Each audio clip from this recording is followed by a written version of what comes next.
So, guys, what's going on? Guys, I've just seen Teddy Atlas's breakdown of the fight of Canelo and Caleb Plant. And I want to pick up a point of what Teddy Atlas said. Teddy Atlas, I'm going to talk about for and against what I think Teddy Atlas said. Teddy Atlas basically, before we start this video, smash the like button on this video. Get this video to as many likes as possible, 100 likes if possible. But let's get on to what I wanted to talk about. Teddy Atlas basically said that Canelo Alvarez is picking his opponents, which definitely makes you scratch your head. He's basically saying he's picking his opponents, and these opponents, they've got great records, undefeated, they're world champions, they got a belt, and it's an easy way of getting a belt. The thing I want to say is that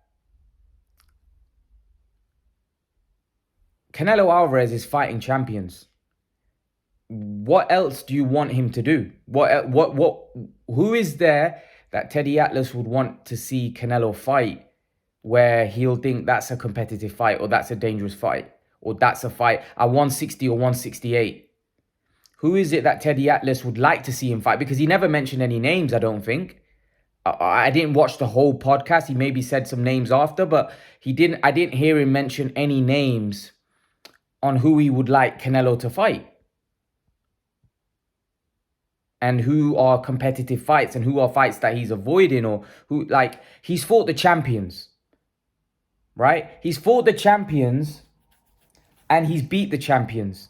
The fact that champions are who they are and they're not as elite, and they're not Marvin Hagler, or they're not Hearns, because he did mention he's not fighting Hagler, he's not fighting Hearns. That's hardly Canelo's fault that the champions there aren't Hagler or not Hearns. Yeah, we know that. We all know that the champions there are not that great. We know Billy Joe ain't Hearns. We know, Caleb Plant ain't Hagler. We know, Callum Smith wasn't, Duran. We know that. And we know that, Pernell Whitaker and all those guys were all-time greats. We get all of that. But Canelo's not got those guys in his era. Hence why Canelo's having to do more to be considered like those guys, because those guys had each other, so they fought each other, and they all became all-time greats because one beat one other. They had close fights. They had certain fights that were disputed. I get all of that. But Canelo doesn't have that in his era. Canelo had Golovkin, and arguably you could say Golovkin, and Atlas actually thought Golovkin won both fights. I didn't think he won both. I thought he won the first one, and I thought the second one, Canelo won that one. But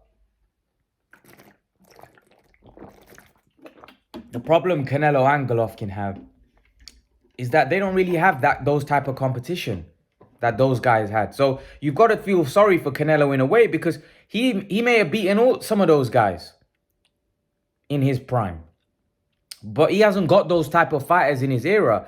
So you can't blame him for achieving something great and becoming undisputed, but then saying that, well, he's picking up all these belts of these guys that have padded records. And what he said about Billy Joe and Caleb Plant and Callum Smith was true. That they have padded records, man. They're not, their records undefeated don't mean, like, you look at someone like, for example, Amir Khan, he's got 5 losses. But do you honestly think any of those 3 guys have had a better career than Khan? Do you honestly think any of those guys have a resume even close to Khan? Not even close. Even Andre, Charlo, any of those guys have any kind of close, like, it's not even close. It's not even close. Having losses on your resume, what that shows is you've probably fought good men. You've probably taken risks. Because Khan was more talented than some of those guys that I've mentioned. If he wanted to cherry pick and fight the guys that, Andre's fighting, or Charlo's fighting, or Billy Joe was fighting, he'd be undefeated. But he took on all the best competition in around his weight classes.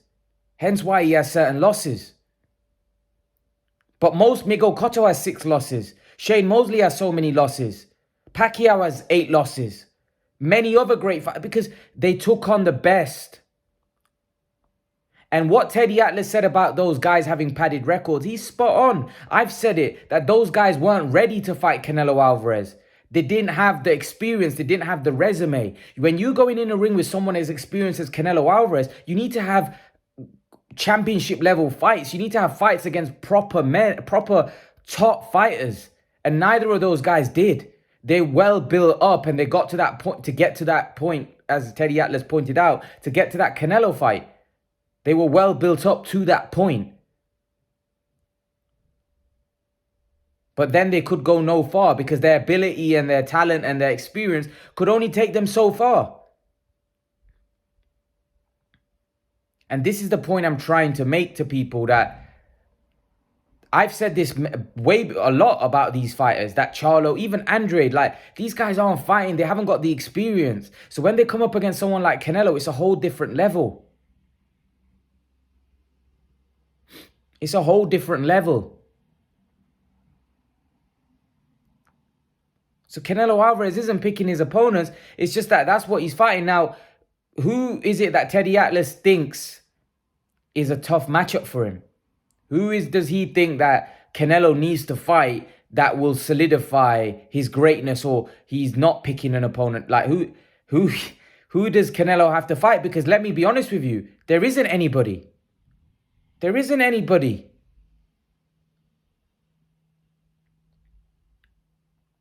The only guys, maybe 175, maybe he has to go to cruiserweight. I don't know. What does Canelo have to do? The point I'm trying to make is that for me, he's fighting the best around in that weight class. Unfortunately, the best around in that weight class isn't that special.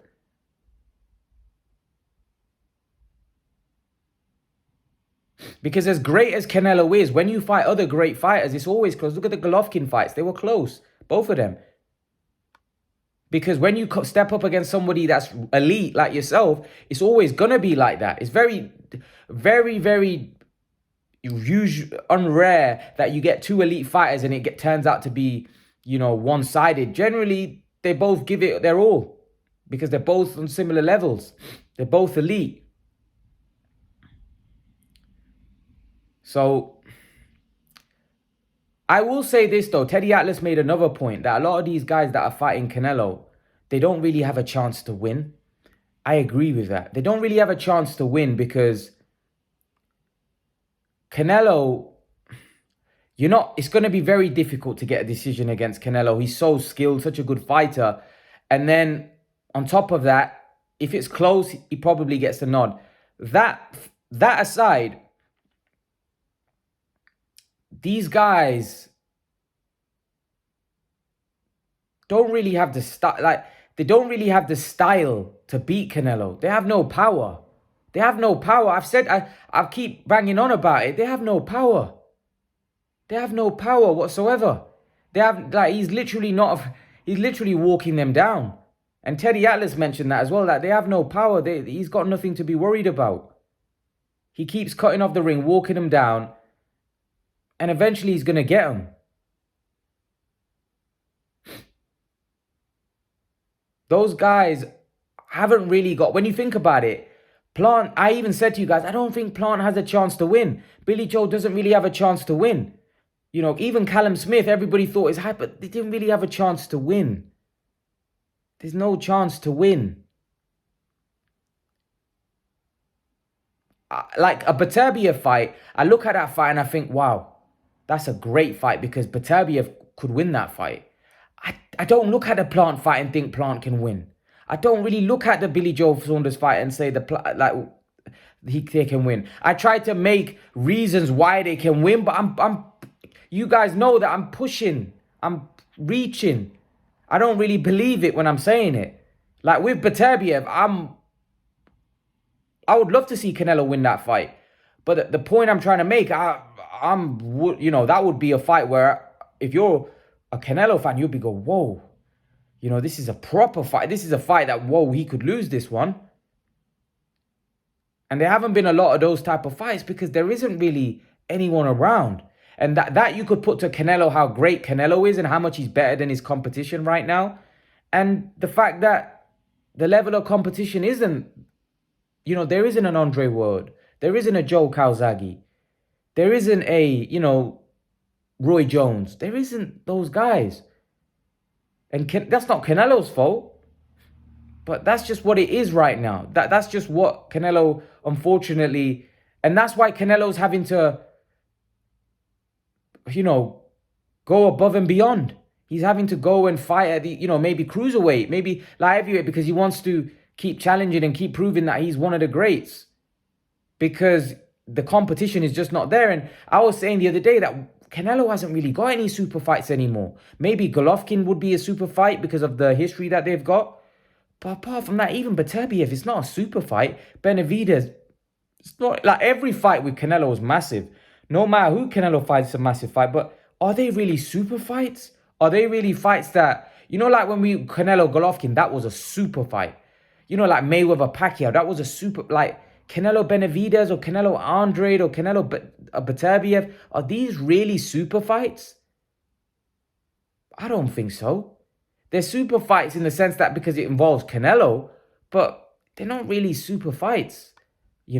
Super fights to me are, we don't know who's going to win. They're two household names. That's what creates a super fight. I don't get that with, the fighters that are in around 160 and 168. It's not Canelo's fault. He's just basically beating the competition that's there. The competition that's there, unfortunately, isn't stacked. But that's just my opinion on it. What do you guys think? Leave your thoughts in the comment section below. Let me know what you think about Teddy Atlas's comments. And guys, remember to please like, share, and subscribe to my channel. I'll see you guys in the next video. Peace.